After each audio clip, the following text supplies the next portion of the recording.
Good morning, soon to be afternoon, Thursday the 8th of April, and I'm so confident that I've got that right. 8th of April, come on in, 3 minutes to go before the movement snack. The noonday, 2 of 3, 3 a day for over a year.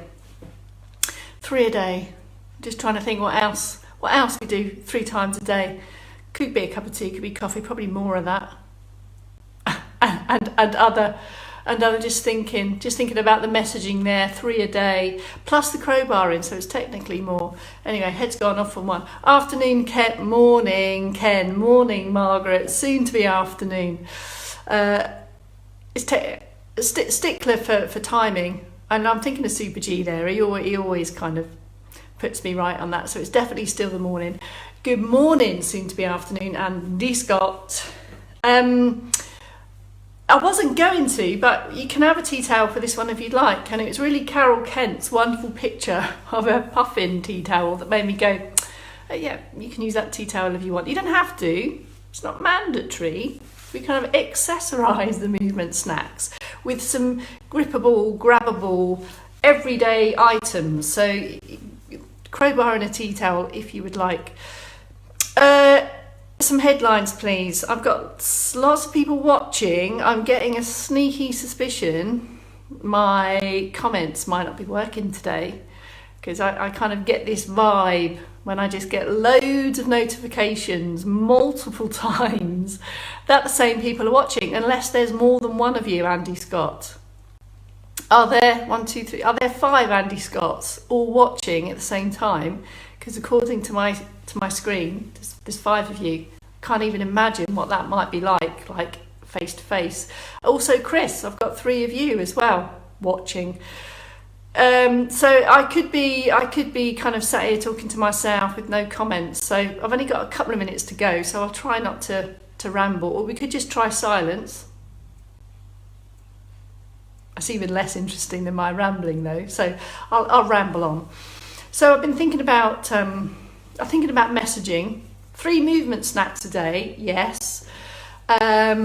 Every additional movement minute counts, yes. I'm thinking about a new 6 a day. I don't know what you think about this. Push, pull, bend, reach, balance, carry. Could be carry, lift. I don't know if that'll take on. I might give it a whirl during the movement snacks. Have you, at some point today, more than you ordinarily would, push, pull, bend, reach, carry, balance? Was that 6 or 5? And you get extra points if you can say it quickly without spraying everyone. I think it's official. I've got no comments working, and I can hear myself rambling because I've got no headlines coming in from you lot. Just multiple messages that you're all watching, which is a bit weird because I really am talking to myself. Anyway, so let's just accept that. I will see your comments. I'll go back round after the event. So heaven only knows what it is you've been saying. If you think the 6 a day might catch on over and above the 3 a day, might be too much complex of a message, I don't know. But we are indeed today in this movement snack going to look at push, pull, bend, reach, balance. And I'm going to leave the carry and the lift as homework. And you might want a tea towel. I'll give you options to accessorise today. So for now, because I've been rambling without any comments, so sorry. 3, 2, 1. Good afternoon. My name's Beck Townley from Later Life Training. It's the second movement snack of the day. You might want a tea towel. I'll give you some options for tea towel, but don't dash off and get one now if you haven't got one.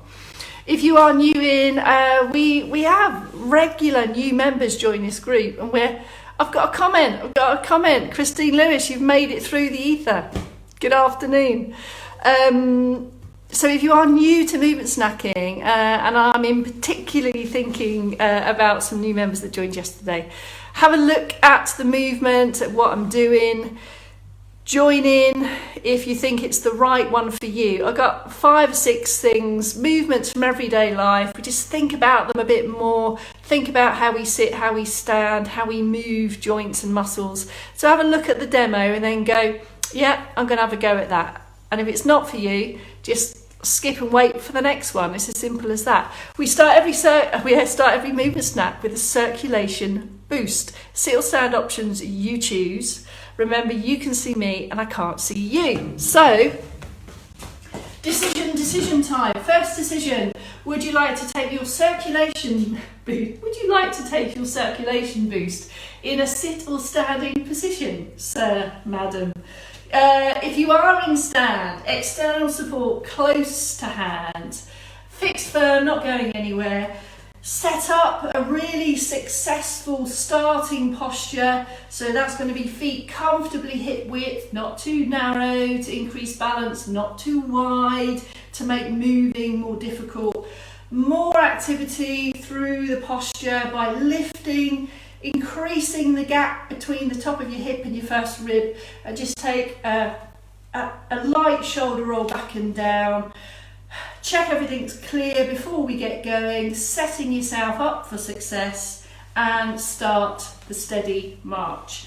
And it starts steady and it stays steady. So this circulation boosting activity does exactly that. It boosts the circulation, and all we need to do that is a little bit more movement that's comfortable, controllable and doable for you. I'm showing here with my hand on that external support. That might just give you a little bit more confidence that you need to move more freely, or you might feel you want more support, so you might want that in front of you. Ideally, it's kind of about waist hip height. It's a little bit too low for me. Or you might have support either side of you, or a fixed and stable wall could do the job. This then means you can start to bring in a sense of arms and legs moving together, switching between the left and right. It's all really controlled, rhythmical and steady. And if you're confident without support, it might look like this.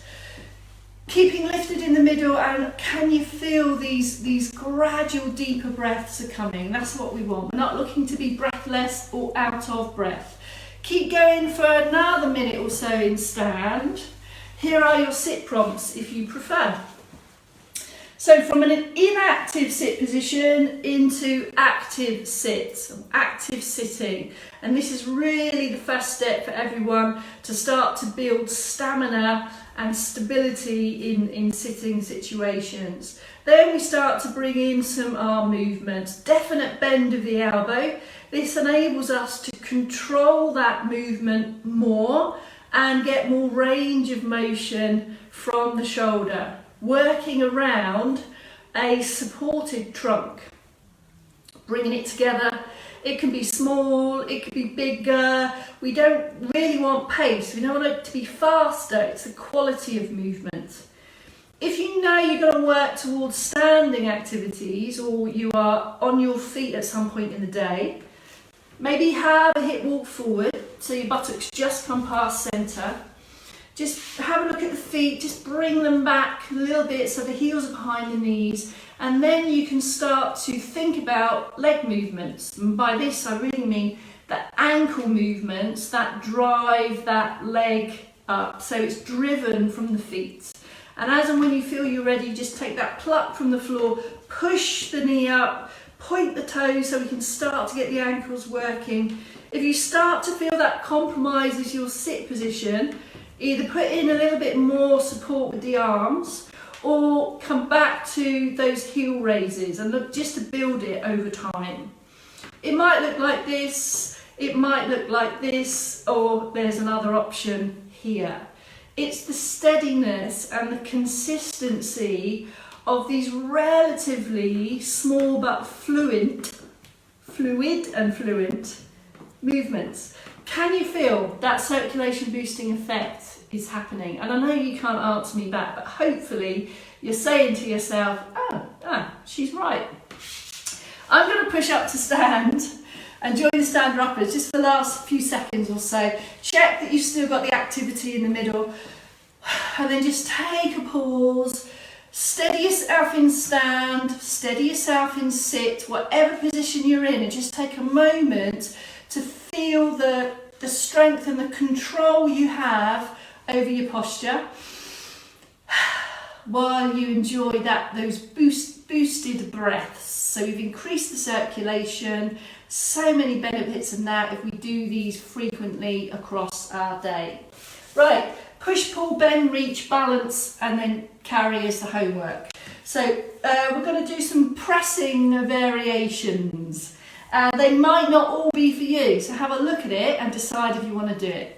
Stand or sit, we're going to move both arms eventually, so either know that and know that you're going to do single arm options with one hand on support, or you might want to stand but just rest your thighs on that fixed support there, so now you can freely move both arms, only you can't see my arms, but you get the picture, or in sit. Lift and pull back through the shoulders then, just take some light and easy, freely moving presses to the front. So this is push, and probably if we're pushing something, we've got this angle here at the wrist, so you can push the heel of the hand forwards and just release on the way back. So it's not just about the pushing action, it's about how we use the wrist probably in that as well. So that's just getting the movement. If that movement feels comfortable and good for you, so no sticking points or areas where you think, oh, I can't quite get that arm the same as that one. If you're still comfortable that that's your level, that's your first little bit of the movement snack to get arms and press moving. We can build on that by adding a little bit of resistance. Now, you might be in sit, you might have a table in front of you, so this could work if you are in this type of setup position. You might be set up at a table with the device there, I don't know, have a look and then decide. With an active posture position, and assuming this surface isn't movable, of course, you could add the hip hinge and the light press there, so you can build in other movements, and this is all part of functional reach, which is one of our 6: push, pull, bend, reach, balance, carry. So multiple movements going on at the same time, because that is what life does. So you could add a bit of a table press there if you would like, or maybe this option. We've done this many times before. If you're in stand, if you have a fixed stable wall position, about arm's length, we've got a little bit more load going through the wrists now. So just feel your way around a small elbow bend, and then a change of placement on those hands. So you've got a bit of the body weight, but not all of it. You're just starting to feel and get a sense of getting some load through the wrists. This is important because if we are going to build up to full bigger ranges of motion, we're going to have more load going through the wrists. So just feel your way through these pressing activities. Other options could be on a table down with a knee bend there. We've done that earlier in the week now. So incorporating other types of movements. Now this pressing activity over and above pushing furniture, pushing heavy doors, is pushing us. It's pushing us out of bed, mobilising in bed, pushing up to get up off the floor, for example. So managing our own body weight. That's the value of pressing variations. All right, now we're going to go on the pulling. We did some pulling yesterday, and the tea towel might come in handy here. So yesterday we did this one. Let me just quick recap. Which is technically a pull, but it's an arm bend as well. So they all mix up there. So you could repeat yesterday's pull. Here's some other options. An overgrasped grip if you have a tea towel to hand. If not, it's just here, and you create your own resistance. So imagine that rather than just lifting the arms up and down, you're actually creating resistance. And if you imagine that you're lifting something heavier, you'll generate more muscle activity around down the side here, you kind of wingy bits. So when we pull, we use the muscles of the upper back and down the sides of the trunk. And you could even take an easy extend of the arms, turn the palms around and then pull and generate resistance coming back. So it's up to you. I can take my arms out without any resistance, and then imagine I'm pulling back. And if you grasp and pull in, and as if you're pulling resistance, can you feel extra activity here in essentially you pulling muscles, shall we say? Other pulling activities, it could be pulling your socks up, of course. So that could mean from sits, it's going to involve some bend and reach of our push, pull, carry, bend, reach.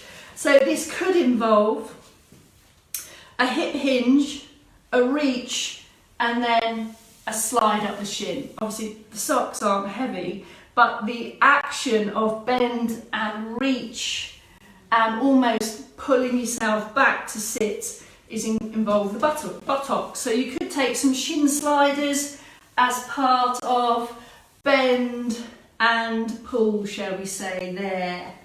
So a couple of those in sit or in stand. Other options without T-tail, take a light clasp of the hand and just take a pull back here. So this is my resisting hand. I'm not clasping fingers here, I'm just taking a light bend around and I'm pulling back. So this is my pulling arm and this is my resisting arm. So we can take a few of those, or one arm bandits, I think as I've called them in the past. And this is all about just generating a bit of movement. Remember, this isn't about, this really isn't designed to be a structured exercise program. These are movements of everyday life and we're just sprinkling them across the day to break up periods of inactivity. There's a big difference between moving more and structured progressive exercise. And perhaps more thoughts on that will come in following weeks here on Mission. Right, I've got some more bend and reach. Bend and reach often come together. So we're going to take two movements that are subtly different. Here's the standing option. We're going to take a hip hinge, and if you watch here, there's very little movement in my knees on a hip hinge. I've got loads of activity in the trunk, and I'm hinging, I'm kind of sticking my buttocks out, and this is where I get my reach activity. So you might want to take up some support on the table. Let me give myself a little bit of an extra table space here. So if you're in standing, you can take support hand here and you can practice your hip hinge there with functional reaches. If you're confident without external support, it can be here.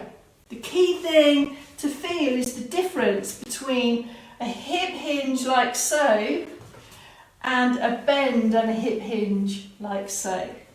So you might want to take a mix between the hinge and the bend.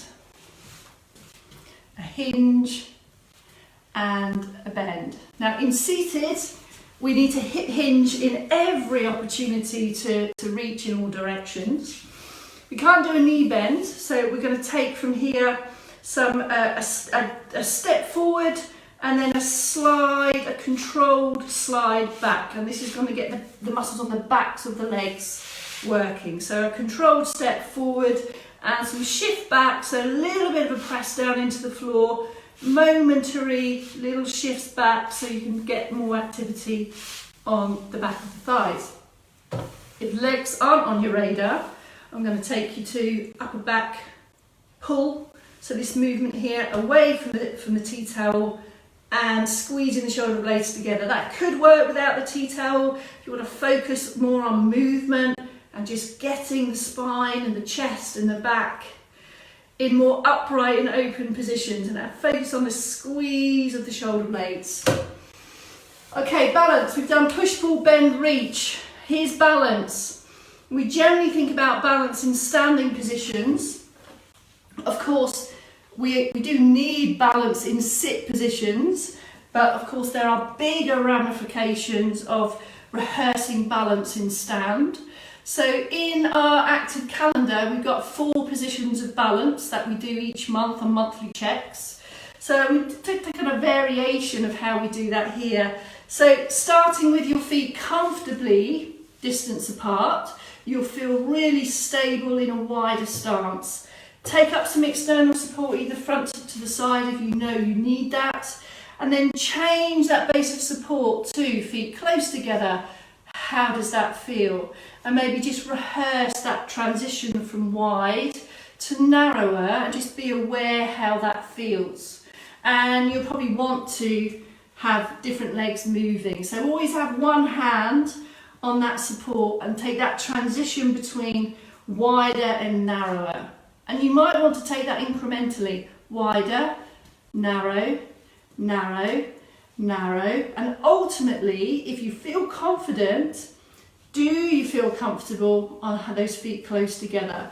And these are things you can practice and rehearse throughout the day, in between doing other tasks. So you'll be aware of how you habitually stand. Is that in a slightly wider stance? Is that for a reason? Could it be beneficial to maintain confidence in being in different positions?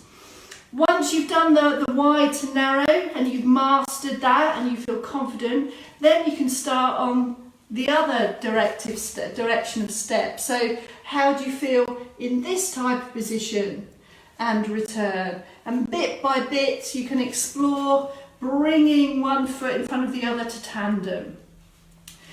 In this instance, as part of movement snacking, or my variation here, keep it moving. Pause and move, and feel how wobbly or confident you feel. Use external support and keep the feet moving and responding to those feelings of balance. Okay, I think we're done. Now, let me finish off. Now in seated, we can't really replicate that standing balance challenge because we're sat down. And we talked a lot about we still require balance in seated to reach and grab, for example. Or we can rehearse ankle, feet and toe movements. We can better prepare our mobility for standing balance activities. So you might just want to rehearse your foot placement with the hip hinge, articulating the feet. You might want to rehearse placing feet wider and narrow in seated so you know that your ankles, feet and toes are better prepared for that. Now, the only one we haven't done today is carry. It could be carry or it could be lift. So of the 6 a day, of my new 6 a day, push, pull, bend, reach, balance, carry, have you got something in your house that's a little bit heavy that you can manage, but you don't always lift it? And I'm just going to plant that seed. Bit of homework. So that could either be using your bend and reach type activity to lift. It could be carrying something a little bit heavier, something from the garden, for example. I'm going to leave that with you. But that's push, pull, bend, reach, balance, carry. It's the new 6 a day. You heard it here first. I don't know if it's going to catch on.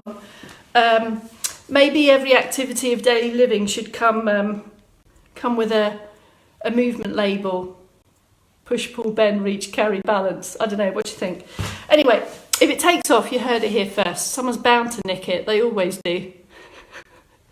Right, I'm gonna go. I'm gonna see you tomorrow. I've got some comments coming through. Ian, thank you very much. Oh, now the comments are working after the event. Look, now they're all coming through. It's like a blocked drain now. It's all cleared and it's all coming through.